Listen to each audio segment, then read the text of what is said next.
Balboa Park is much more than just a beautiful park. It is home to most of San Diego's museums.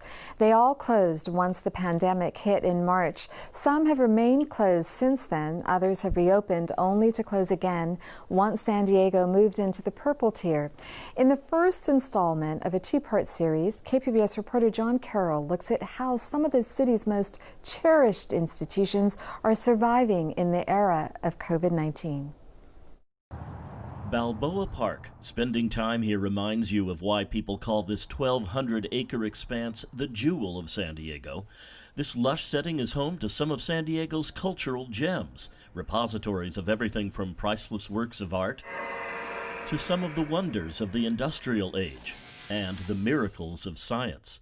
For the institutions that house all of it, the months since March have presented challenges none of them have ever had to face before. The closures have been a very difficult thing to overcome. Michael Warburton works for the Balboa Park Cultural Partnership, an umbrella group representing most of the park's museums. Some of the museums, this is their third time being closed. Some of the performing arts venues haven't had performances for the public since March. Some of the institutions are financially healthy enough to make it through to the other side of this pandemic easier than others. But for most of them, the loss of their main source of revenue, ticket sales, has meant painful decisions. Many of the organizations have had to go through furloughs and layoffs, really cutting back on things that they can perform or programming.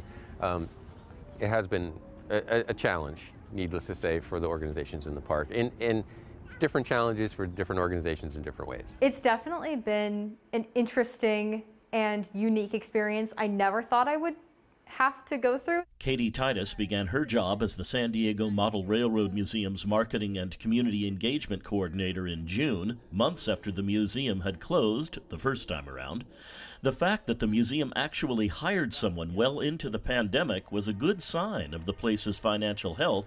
But the train's not stopping anytime soon, but we're running low on coal.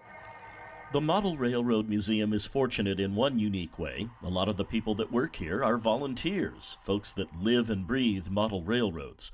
But Titus says the financial hit from being closed for most of 2020 has been considerable. Pre-pandemic, about 2/3 of the museum's revenue came from ticket sales. Titus says having that financial stream suddenly go completely dry meant museum management had to get very creative very quickly. Our membership and development manager and our executive director have worked incredibly hard to find grants and other funding opportunities, but we're still in need of donations to help close the gap from 8 months of closure. Of course, it's human nature to look for silver linings in dark times, and there are some to be found in the park. Some of the institutions in the park are taking advantage of this COVID downtime to do the kind of work that's really tough when there are a lot of visitors around. For example, the Timken Museum of Art, where they're doing some renovation work inside.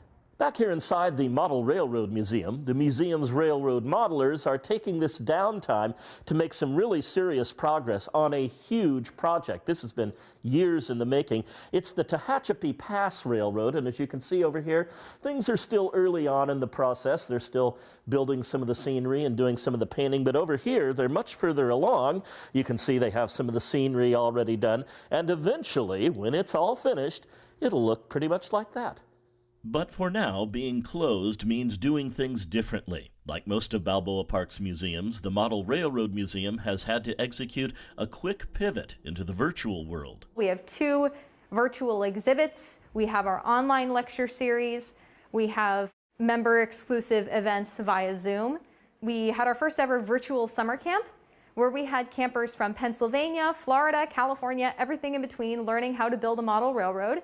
And we've even gone international, delivering distance learning programs to Canada. With news of vaccines on the horizon, plans are being made at all of Balboa Park's museums and other attractions to reopen.